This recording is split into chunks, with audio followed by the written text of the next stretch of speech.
Hello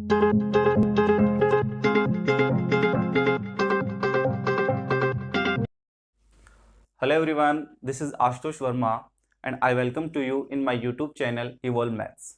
And today we will discuss chapter number 1 of Mathematics class 11th NCERT is sets. और मैं आपको कहना चाहूँ कि आपको भी पता होगा कि जो क्लास 10 तक है वह मैथ्स का लेवल अलग होता है और क्लास 11 से मैथ का लेवल चेंज हो जाता है, वो एडवांस मैथमेटिक्स कहलाती है। ओके, तो जो आज जो हम स्टार्ट करने जा रहे हैं क्लास 11 का चैप्टर नंबर 1 सेट्स, समुच्चय हिंदी के अंदर बोले तो यह है जो आपका क्लास 11 से एक तरह से फाउंडेशन डेवलप करता है। क्लास 12 के लिए भी ये बहुत ज्यादा इंपॉर्टेंट है। यदि आपको क्लास 11 अच्छे से नहीं आएगी तो आप क्लास 12 के जो चैप्टर है वो अच्छे से उन पे कमांड नहीं कर पाओगे, अच्छे से समझ भी नहीं पाओगे उनको। इसलिए जो आपका जो एडवांस मैथमेटिक्स है क्लास 11 से ही, उसका सबसे जो फाउंडेशन बेस है वो क्या है, सेट्स। तो जैसे आपको यदि आपको सेट समझ में नहीं आए तो आप नहीं तो रिलेशन एंड फंक्शन समझ सकते, नहीं आप ट्रिग्नोमेट्रिक फंक्शन समझ सकते, और नहीं आप प्रोबेबिलिटी एंड ज्योमेट्री में कमांड बना सकते। इसलिए जो सबसे जो फाउंडेशन मैं कहना चाहूंगा कि जो सबसे बेस्ट जो टॉपिक है वह है सेट्स। तो कृपया इसे बहुत ध्यान से देखिएगा, यह आपके फाउंडेशन बनाने में बहुत ज्यादा हेल्प करेगा। ओके, इसके बिना आप बहुत ज्यादा जो चैप्टर्स है उनको अच्छे से कवर नहीं कर पाओगे। तो देखो स्टार्ट करते हैं स्टूडेंट्स। देन सेट्स हिंदी के अंदर बोलो तो समुच्चय, ठीक है। इसकी डेफिनेशन होती है a well defined collection of distinct objects. A well defined collection, एक सुपरिभाषित संग्रह, ऑफ डिस्टिंक्ट ऑब्जेक्ट्स, जो कि अलग अलग वस्तुओं का, ठीक है, अलग अलग वस्तुओं का एक सुपरिभाषित संग्रह। हिंदी के अंदर भी है भिन्न भिन्न वस्तुओं का सुपरिभाषित संग्रह क्या कहलाता है, आपका सेट्स कहलाता है। क्या कहलाता है, समुच्चय कहलाता है। ओके, अब देखो सर क्या क्या मतलब कि वेल डिफाइंड कलेक्शन का मतलब क्या है। आप सेट अपनी डेली लाइफ के अंदर भी अच्छे से यूज करते हो, काफी एग्जांपल है, लेकिन आप उनको अच्छे से देख नहीं पाते, बस उनको मैथमेटिकली इंक्लाइन नहीं कर पाते उन चीजों को, ठीक है।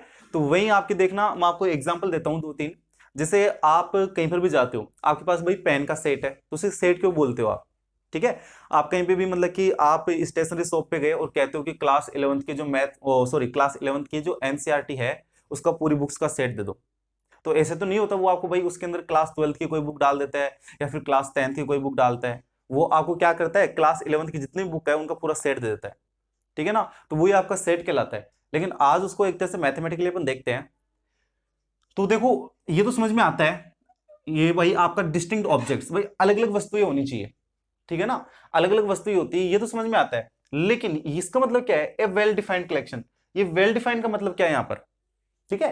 भाई वेल डिफाइंड का मतलब क्या होता है, वेल डिफाइंड का मतलब होता है आपका ये रहा, वेल डिफाइंड टेकिंग डिसीजन, भाई एक तरह से निर्णय लेना, वेदर ए गिवन पर्टिकुलर ऑब्जेक्ट, कि आपको जो एक विशेष तौर पर जो आपको वस्तु दी गई है बिलोंग्स टू गिवन कलेक्शन और नोट, वह उस संग्रह से मैच करती है या नहीं करती, उसके अंदर एग्जिस्ट करेगी या नहीं करेगी, ठीक है। जैसे मैं एक एग्जांपल लूं आपको कि भाई आपको चार यहां पर क्या है, चार रिवर गिवन है, ठीक है ना, गंगा, ब्रह्मपुत्र, गोदावरी और नील, ठीक है ना, ये चार नदियां हैं आपको, ठीक है। अब मैं आपसे पूछूं कि जो मेरे को सेट बताओ, सेट ऑफ इंडियन रिवर्स, जो भारत की जो नदियां है उसका सेट क्या होगा, ठीक है ना, जो भारत की नदियों का सेट क्या होगा। तो आप मुझसे क्या कहोगे, सर गंगा नदी सही है, ब्रह्मपुत्र नदी सही है, गोदावरी सही है, लेकिन सर नील नदी इसके अंदर नहीं आएगी। ये कैसे बता दिया आप लोगों ने, क्यों भाई, क्योंकि यहां पर आपको सेट किस चीज का था, इंडियन रिवर्स का था। जो भारतीय नदी थी, जो भारत की नदियां हैं उनका सेट गिवन था।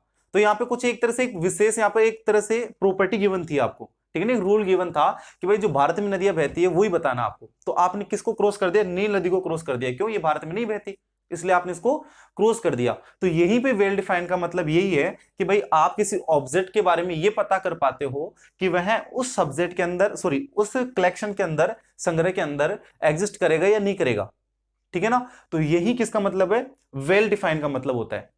ओके, तो अब जैसे मैं दूसरा एग्जांपल लेना चाहूंगा आपके सामने।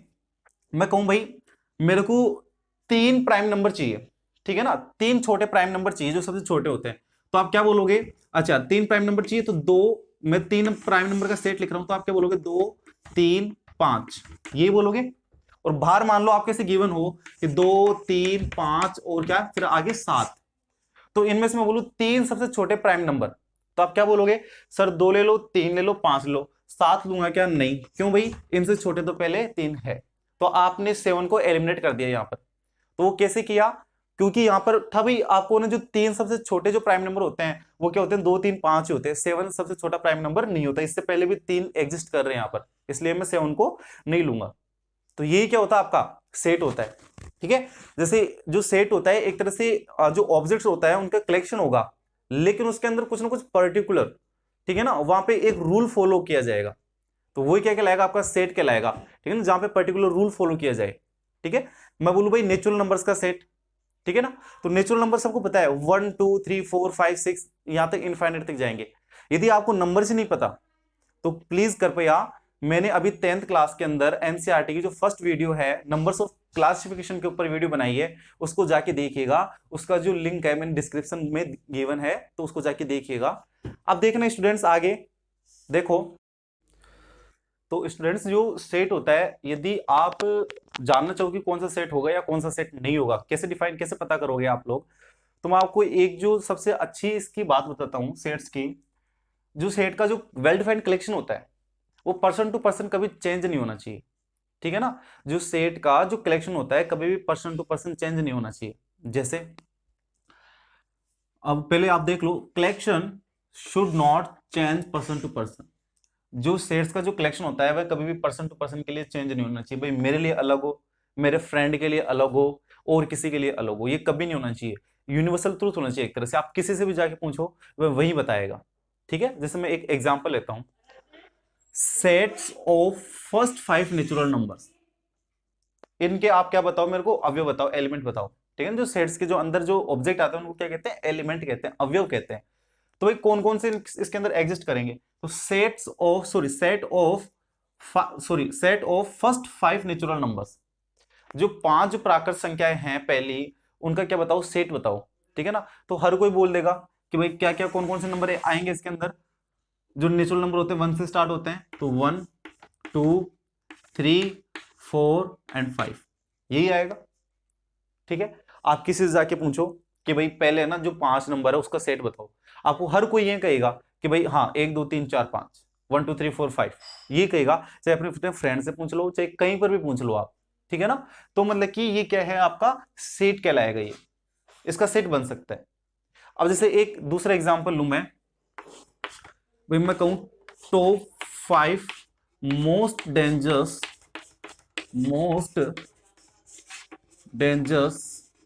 एनिमल। ठीक है, ठीक है ना भाई, ऑन द अर्थ, जो पृथ्वी के ऊपर जो टॉप 5 मोस्ट डेंजरस एनिमल, ठीक है, कि भाई जो सबसे जो 5 जो खतरनाक जानवर है उनका सेट क्या होगा? ये सेट होगा या नहीं होगा, ये तो बताओ सबसे पहले। ठीक है, तो मैं बताता हूं आप लोगों को। अब जैसे मेरे को 5 जानवर रखने हैं, ठीक है ना, ये तो मेरा है। ठीक है ना, मैं कहता हूं कि भाई सबसे ज्यादा खतरनाक होता है ना, मेरे हिसाब से तो लोयन। ठीक है ना, इसको फर्स्ट प्रायोरिटी देना चाहूंगा। सेकंड होता है कि क्या नाम है, सेकंड होता है आपका कुछ भी बोलो, टाइगर, है ना, मैं मेरी प्रायोरिटी दे रहा हूँ। मैं थर्ड में मान लूँ, मैं तो डॉगी से भी डरता हूँ भाई, है ना, तो डॉग। ठीक है ना, फिर चलो फोर्थ जैसे मैं मानता हूँ केट। ठीक है ना, और फिफ्थ कुछ भी मान लेता हूँ मैं, है ना, जैसे किसी को किससे भी डर लगता होगा। ठीक है भाई, उसने एलिफेंट मान लिया, एलिफेंट। ठीक है, तो ये उसने 5 जानवर बता दिए कि भाई इनसे डर लगता है ना, जो टॉप मोस्ट जो 5 है ना वो इनसे डरता है। ठीक है, आप अपने फ्रेंड के पास गए, ठीक है ना, तो क्या आप पक्का कह सकते हो कि उसको भी इन्हीं 5 से डर लगता होगा? कह सकते हो क्या? चलो अपने फ्रेंड ने भी यही 5 बताए, लेकिन आप किसी तीसरे के पास गए तो क्या उसको भी इनसे 5 से डर लगेगा? ये आप नहीं कह सकते बिल्कुल भी। क्या पता उसे कॉकरोच से डर लगता हो। ठीक है ना, सबसे भयंकर उसके लिए कॉकरोच हो। ठीक है ना, घर के अंदर होता है ना, तो सबसे भयंकर क्या पता उसका फर्स्ट प्रायोरिटी कॉकरोच आता हो, कॉकरोच, चींटी, है ना भाई, बिल्ली, कबूतर, उनको इससे डर लगता हो। ठीक है ना, तो जो मोस्ट जो 5 डेंजर्स है ये सबके लिए अलग अलग डिफाइन हो सकता है। मैं बोलूं टॉप 3 जो क्रिकेटर है उनके नेम बताइए, इनका सेट बताइए, तो हो गया? सर इसका सेट बन ही नहीं सकता। क्यों नहीं बन सकता भाई? कोई तो बताएगा आपको, टॉप 3 जो क्रिकेटर है वो बता देगा भाई। एक तो धोनी बता देगा, महेंद्र सिंह धोनी। सेकंड बता देगा विराट कोहली। ठीक है ना, और थर्ड बता देगा आपको क्या, कोई सब मतलब केएल राहुल बता दिया। ठीक है ना, इन तीनों का बता दिया। अब आप दूसरे के लिए गए, दूसरे पर्सन के पास, तो उसने कहा नहीं नहीं नहीं, हमको तो रोहित शर्मा सबसे बढ़िया लगता है, सबसे बेस्ट, फिर लगता है हमको तो कौन, हार्दिक पांड्या, ठीक है ना, और तीसरा लगा दिया उन्होंने भाई, मतलब कि कोई सा जडेजा बता दिया उन्होंने, तो उनके लिए तो अलग हो गए। इसीलिए जो सेट की जो डेफिनेशन, जो कलेक्शन होगा, कभी भी चेंज नहीं होना चाहिए पर्सन टू पर्सन, ठीक है ना। तो ये जो है ना, ये लाइन है ना, ये बहुत ज्यादा इंपॉर्टेंट है, इसलिए मैंने यहाँ पे ट्रिपल स्टार लगाया, collection should not change person to person. जो कलेक्शन होगा वो कभी भी प्रत्येक व्यक्ति के लिए चेंज नहीं होना चाहिए सेट का, ठीक है। तो अब मैं आपको दिखाता हूं how to represent a set, कि सेट को कैसे रिप्रेजेंट किया जाता है। तो देखिएगा स्टूडेंट्स, जो अब है रिप्रेजेंटेशन ऑफ सेट्स देखते हैं। तो जो रिप्रेजेंटेशन ऑफ सेट्स है वो आपके दो तरीके होंगे यहाँ पे, लेकिन इससे पहले मैं कहना चाहूँ, जो सेट है ना वो हमेशा कैपिटल लेटर से दिखाए जाते हैं इंग्लिश के, ठीक है। जो सेट दिखाएंगे हमेशा कैपिटल लेटर से अपन रिप्रेजेंट करेंगे, और ऐसे करेंगे, देखो जैसे मैं कोई से भी सेट लिख रहा हूँ, ए सेट, तो ऐसे लिखूंगा ए इक्वल्स टू, अब जो ऑब्जेक्ट्स आएंगे, उन जो अंदर जो ऑब्जेक्ट्स आते हैं सेट के अंदर, उन्हें क्या कहते हैं, एलिमेंट्स कहते हैं, अवयव कहते हैं, ठीक है ना। तो जो अवयव है, जो ऑब्जेक्ट्स है, वो एक कर्ली ब्रैकेट के अंदर लिखे जाते हैं, एक कर्ली ब्रैकेट के अंदर लिखे जाते हैं, ठीक है ना। कर्ली ब्रैकेट हमेशा अलग अलग अवयव को दिखाता है, अलग अलग ऑब्जेक्ट्स को दिखाता है, डिस्टिंक्ट ऑब्जेक्ट्स को दिखाता है। और जो इसके अंदर हम जो ऑब्जेक्ट, जो एलिमेंट्स लिखेंगे, वो हमेशा स्मॉल लेटर के अंदर लिखेंगे, ठीक है। आप चाहे ए बी सी लिख सकते हो, एक्स वाई जेड लिख सकते हो, यहाँ पे कुछ भी वेरिएबल लिख सकते हो, ठीक है। हाँ, कोई से भी चर राशि लिख सकते हो। तो ये मैंने लिखा है, सेट एबीसी रिप्रेजेंट करेंगे कैपिटल लेटर से, और हमेशा कर्ली ब्रैकेट के अंदर आएगा, और जो एलिमेंट्स होते हैं वो स्मॉल लेटर से रिप्रेजेंट किया जाता है, अवयव, ठीक है। तो जो आपके जो रिप्रेजेंटेशन के हैं, यहाँ पे टू वेव्स हैं। जो फर्स्ट टैब है रोस्टर फॉर्म, और जो सेकंड फॉर्म है सेट बिल्डर फॉर्म, ठीक है ना भाई, रोस्टर फॉर्म, और जो दूसरी है समुच्चय निर्माण विधि, ठीक है। तो सबसे पहले मैं बात करता हूं किसकी, रोस्टर फॉर्म की। रोस्टर फॉर्म में कैसे एक सेट को रिप्रेजेंट किया जाता है, कैसे एक समुच्चय को रिप्रेजेंट किया जाता है। आई होप आपको समुच्चय समझ में आ गया होगा कि समुच्चय क्या होता है। आप आराम से उसको देख के पता लगा लेते होंगे कि भाई हाँ, ये समुच्चय है या नहीं है, ठीक है। तो अब मैं रिप्रेजेंटेशन पे चलता हूं सीधा। तो जैसे मैंने एक सेट लिखा है यहाँ पर, जो रोस्टर फॉर्म है, अच्छे सुनना, जो रोस्टर फॉर्म है, इसके अंदर हम कभी भी किसी सेट को रिप्रेजेंट करेंगे, तो देखो ये आप सबको पता है, अभी बताया मैंने कि सेट को हमेशा कैपिटल लेटर से दिखाएंगे, ठीक है। इक्वल टू, इसको जो अवयव है, इसके एलिमेंट्स है, वो हमेशा किसके अंदर आएंगे, कर्ली ब्रैकेट के अंदर आएंगे, दोनों के अंदर सेम चीज यहां तक, ठीक है। इसके अंदर क्या चीज डिफरेंट है, कि जो भी एलिमेंट्स इसके अंदर की, बस वो कोमास लगा के लिख देते हैं उनको, बस। जैसे मैंने, किसी ने कहा कि भाई सबसे जो तीन छोटे, जो फर्स्ट जो तीन नेचुरल नंबर है ना, उनको लिखिए, तो मेरे को पता था 1 2 3, बस यही होते हैं नेचुरल नंबर पहले, ठीक है ना। तो वो होते हैं, तो मैंने लिखा कि अच्छा 1 2 3 है, तो बस मैंने क्या किया भाई, ए बराबर, ये मैंने क्या लगाया यहाँ पर, कर्ली ब्रैकेट लगाया, और बस 1 2 3 को कोमास लगा के तीनों को इसके अंदर लिख दिया। तो ये क्या कहलाई, मेरी रोस्टर फॉर्म कहलाई, ठीक है। किसी ने कहा कि जो इंग्लिश अल्फाबेट है, उसके अंदर आप बताइए कि जो वोवल्स है उसका सेट बताइए, तो मेरे को पता है वोवल्स 5 होते हैं, ए ई आई ओ यू। तो बस रोस्टर फॉर्म थी, कुछ नहीं किया मैंने, मैं यहाँ पे बी नाम दे दिया, कुछ भी नाम दे दो, वो आपकी मर्जी है, लेकिन कैपिटल देना, कर्ली ब्रैकेट के अंदर लिखा, और कोमास लगाकर जो मेरे पास जितने एलिमेंट्स थे 500 के 500, वो मैंने यहाँ पर लिख दिए। अभी इसकी बात बताऊं, जो रोस्टर फॉर्म के अंदर ऑर्डर कभी भी मैटर नहीं करता, ऑर्डर डज नॉट मैटर।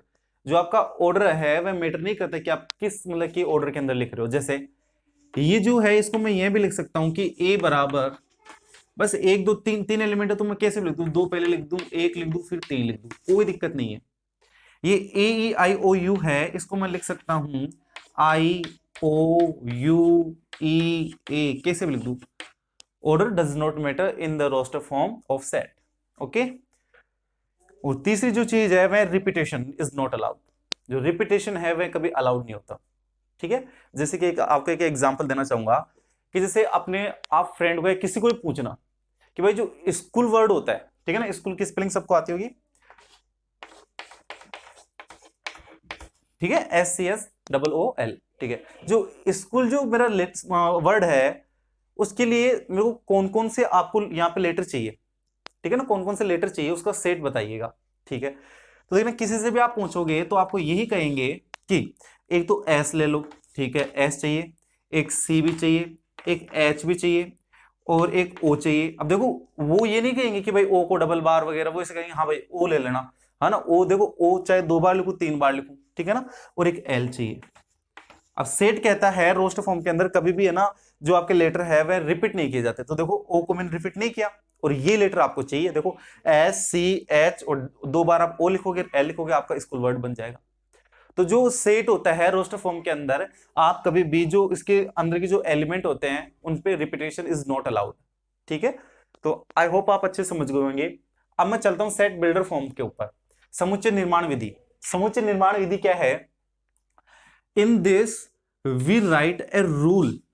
देखो इसके अंदर वो रूल लिखते हैं जो सेट फॉलो करता है, मैंने सिखाया आपको पहले, ठीक है ना। सेट में जो ऑब्जेक्ट होते हैं वो एक पर्टिकुलर रूल फॉलो करते हुए चलते हैं, ठीक है।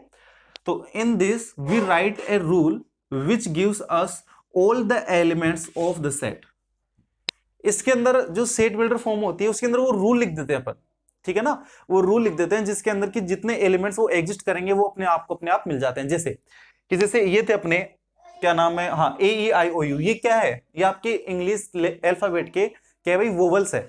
तो मैं केवल इतना लिख दूं यहां पर कि यहाँ पे एक्स एक ऐसा होगा कि जो क्या होंगे, इंग्लिश जो आपके अल्फाबेट है उसके वोवल्स होंगे, तब भी ये आएंगे ए ई आई ओ यू।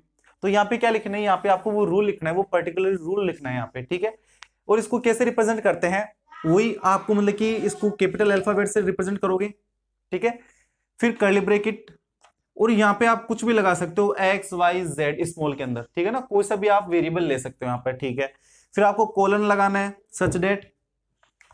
फिर आपको जो रूल है वह कौन सा रूल फॉलो कर रहा है वह रूल लिखना, आपको particular rule for x, x के लिए, एक्स क्या है इसका एलिमेंट है वो लिख दिया जाएगा। जैसे कि देखो एक एग्जांपल लेते हैं अपन, जैसे कि जो ये वाला एग्जांपल था ए, इसके अंदर क्या थे, जो फर्स्ट जो मेरे 3 नेचुरल नंबर थे वह थे 1 2 3, तो देखो मैंने लिख दिया था। लेकिन सेट बिल्डर फॉर्म के अंदर कैसे लिखूंगा मैं, ए और फिर मैं लिखूंगा इक्वल्स टू कर्ली ब्रैकेट के अंदर एक्स, कोलन लगाऊंगा, ठीक है ना। कोलन लगाने के बाद x is a natural number less than 4। X मेरा एक ऐसा नेचुरल नंबर है जो 4 से छोटा है। तो कौन कौन से हैं, 1 2 3। तो देखो आपने यहाँ पे क्या किया, यहाँ पे वह रूल लिख दिया और यहाँ पे आपने वो लेटर लिख देते हो, एलिमेंट्स लिख देते आपने, ओके। जो सेकंड देखो यहाँ पे क्या है, ए ई आई ओ यू बी, ठीक है ना। तो मैं यहाँ पे कैसे लिखूंगा, बी इक्वल्स टू फिर कर्ली ब्रैकेट के अंदर एक्स फिर कोलन लगाऊंगा, x is a vowel, x is a vowel in English alphabet.